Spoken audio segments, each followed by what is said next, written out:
Ora, bom dia, boa tarde, boa noite. O meu nome é André Ventinhas e aqui falamos de literacia financeira e de investimentos financeiros. Portanto, vamos continuar aqui a explanar algumas das métricas que são importantes para investir em ações, sobretudo em ações individuais, porque passamos essa fase. Relembro mais uma vez que é bom quem quer começar e para ter uma ideia inicial, começar pelos ETFs.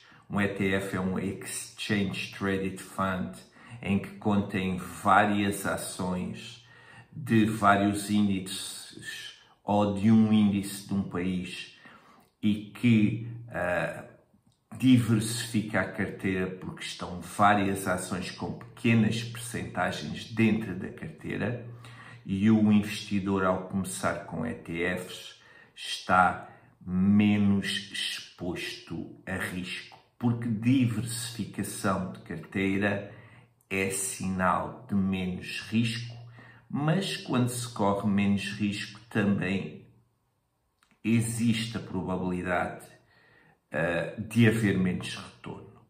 E por isso é que eu passo também aqui a falar um pouquinho sobre as ações individuais e hoje vamos falar de rácios para investimentos. Portanto, após as análises das demonstrações financeiras de uma forma muito simples e muito generalista, passamos então aos rácios. Portanto, uma definição simples de rácio é a relação quantitativa entre dois valores que geralmente pode ser apresentada à escala percentual ou unidecimal que compara o desempenho económico e financeiro ao longo do tempo. Portanto, isto permite-nos agarrar na linha do tempo e, a nível percentual, ver, por exemplo, se uma empresa está a crescer ao nível daquilo que são os vários rácios de investimento e depois podemos usar, portanto, em percentagem ou mesmo na escala unidecimal, uma forma de ir avaliando ao longo do tempo a evolução da própria empresa.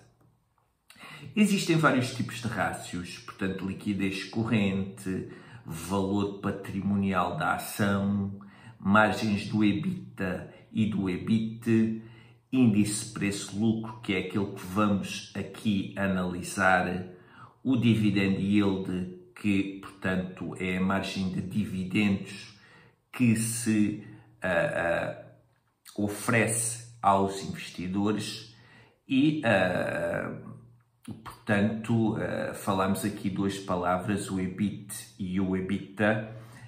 Existem muitas teorias ao nível destes dois, portanto, destas duas siglas de demonstrações financeiras. O EBIT não é mais do que o lucro operacional de uma empresa após gastar, digamos que aquilo que é o seu chão de fábrica de produção, aquilo que ela gasta e o lucro que obtém após, portanto, todos esses gastos que são realmente parte daquilo que depois tem de ser retirado também da receita, como os trabalhadores, os pagamentos a trabalhadores, os pagamentos da própria energia, das várias máquinas que a empresa possa ter para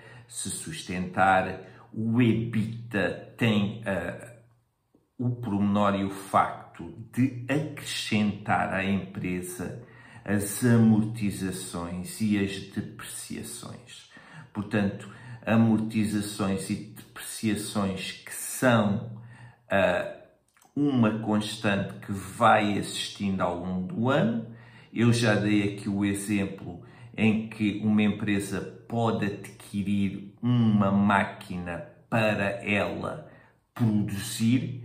Essa máquina não é comprada logo a pronto, ela vai ser, portanto, paga a prestações, mas o facto de essa máquina não ser paga a pronto tende a aparecer também aquilo que é depreciação da máquina.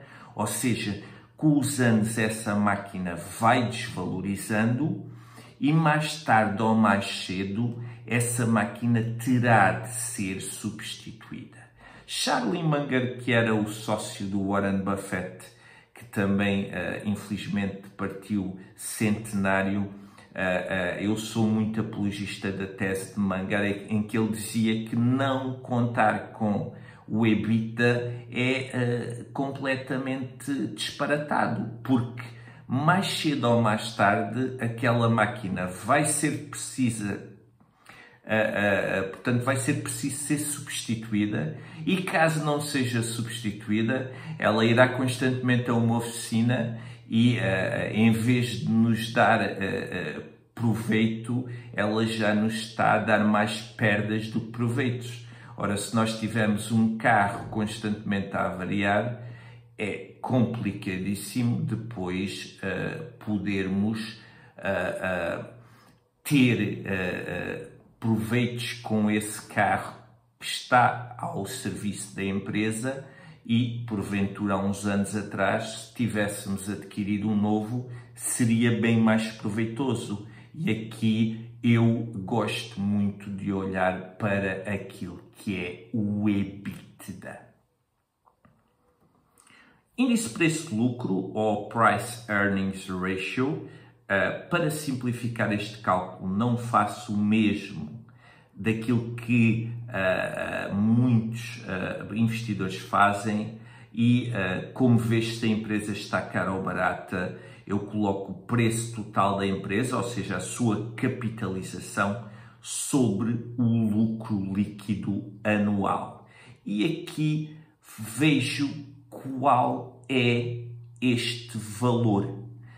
Retirado este valor, vamos novamente aqui à Corticeira Amorim, rácio preço-lucro da Corticeira Amorim, que em 2022 valia 1.340 milhões de euros de capitalização, e a dividir por 98,4 milhões que teve em 2022, ela estava com um lucro líquido de 13,6. Portanto, um índice preço-lucro entre 10 e 20 é razoável, mais do que 20 denota uma empresa cara, menor que 10 pode ser uma boa oportunidade de entrada, mas também pode ser uma empresa pouco lucrativa ou em decadência. O rácio nunca se observa de uma forma individual. Existem outros valores a ter em linha de conta e a considerar para a avaliação de empresas individuais. Atenção a este pormenor, e eu vou falar disto nos próximos vídeos. A análise de rácios deve ser adequada aos tempos em que se analisam. Portanto, nós vemos aqui a evolução desde 1900 até 2005 daquilo que foi o mundo, a tecnologia, o que nos trouxe. Vejam a curva da eletricidade, vejam a curva do refrigerador, vejam a curva das máquinas a lavar, vejam a curva dos ares condicionados, vejam a do micro-ondas, vejam a do iPhone ou cellphone, como queiram chamar, vejam a curva da internet. Portanto, todas estas curvas estão aqui apresentadas de uma forma com um crescimento bastante rápido. Não se esqueçam que nós, a nível das empresas, entramos na era da inteligência artificial. E a curva da inteligência artificial é exponencial.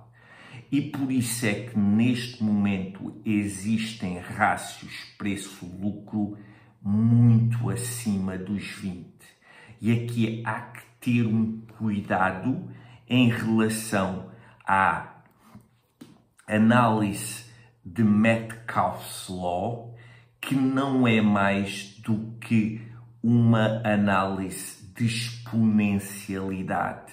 Ou seja, na utilização de certos softwares, vou-vos dar o exemplo de um Facebook, vou-vos dar o exemplo de um Instagram, não é só a publicidade paga que conta, é também o número de utilizadores que começam a aderir a essas redes. E, portanto, se existe um lucro exponencial, o rácio preço-lucro também sobe de uma forma exponencial. E aqui há que ter muito cuidado quando se faz este tipo de observação, porque nós hoje vivemos tempos diferentes, vivemos na idade da inteligência artificial e de uma disrupção tecnológica que poderá surgir. E aqui, meus amigos, por vezes temos desafios grandes, mas também temos oportunidades únicas. Não se esqueçam que foi o cérebro que criou a inteligência artificial e não o contrário, mas temos de olhar para o fenómeno sim como uma ferramenta, mas também temos de ter consciência que o fenómeno não vai ser possível de ser, portanto, travado. A inteligência artificial vai estar aí para o melhor e para o pior nos próximos tempos e nós vamos ter de lidar com ela, seja nos investimentos, seja no trabalho, seja no nosso dia-a-dia e seja naquilo que é o desenvolvimento bom ou menos bom que o homem possa fazer dela. Nunca se esqueçam que o homem, por si só, é que faz uso das ferramentas e daquilo que aparece de magnífico que é a criação e a invenção humana. A utilização de um homem faz destes fenómenos aquilo que os fenómenos em si não fazem. E espero que tenham gostado do conteúdo e nos próximos vídeos vamos falar um pouquinho mais destes temas. Até ao próximo vídeo e subscrevam, partilhem, cultivem-se.